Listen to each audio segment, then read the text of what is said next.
Om Namo Narayanaaya Namaha. Hello friends, welcome to my video. This video is sponsored by BuyMode shopping app. BuyMode shopping application is one of the online shopping app. Thank you. ముక్తికి మార్గం మార్గశిరం.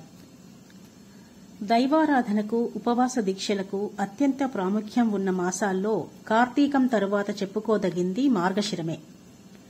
విష్ణు సహస్రనామ పఠనంతో లక్ష్మీనారాయణుల్ని భక్తి శ్రద్ధలతో కొలిచే మార్గశిరానికి పండుగ మాసమని పేరు. ఏడాదికి 12 మాసాలుంటే వాటిలో మార్గశిరాన్ని తానేనంటూ కృష్ణ పరమాత్ముడే స్వయంగా తెలిపాడు. గీతా జయంతిని, ధనుర్మాసాన్ని, వైకుంఠ ఏకాదశిని, మహాలక్ష్మి, దత్తాత్రేయుల ఆరాధనను విశేషంగా జరిపే నెల మార్గశిరం.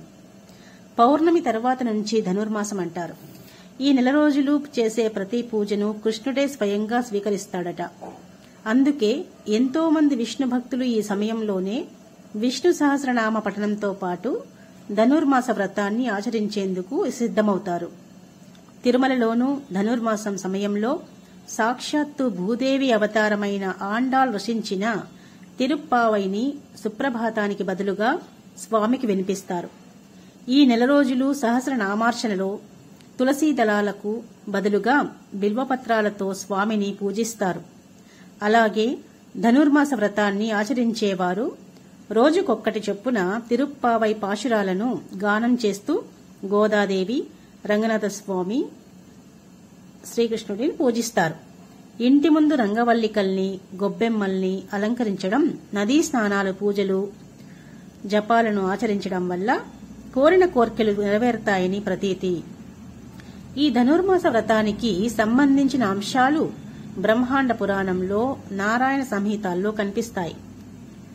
ఏడాదికి 24 ఏకాదశి తిథులు ఉంటే సూర్యుడు ఉత్తరాయణానికి మారే ముందు వచ్చే ధనుర్మాస శుద్ధ ఏకాదశిని వైకుంఠ ఏకాదశి లేదా ముక్కోటి ఏకాదశిగా పిలుస్తారు.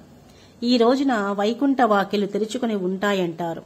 అందుకే వైష్ణవాలయాల్లో భక్తుల కోసం తెల్లవారుజామునే ఉత్తర ద్వారాలను తెరుస్తారు. ఈ రోజున మహావిష్ణువు గరుడ వాహనం పైన 3 కోట్ల దేవతలతో కలిసి భూలోకానికి వచ్చి భక్తులకు దర్శనమిస్తాడని అంటారు. ఈ రోజున ఉపవాసం ఉంటే మిగతా 23 ఏకాదశి తిథుల్లోనూ ఉపవాసం ఉన్న ఫలితం లభిస్తుందని విష్ణు పురాణం చెబుతుంది. ఓం నమో నారాయణాయ నమః. ధన్యవాదములు.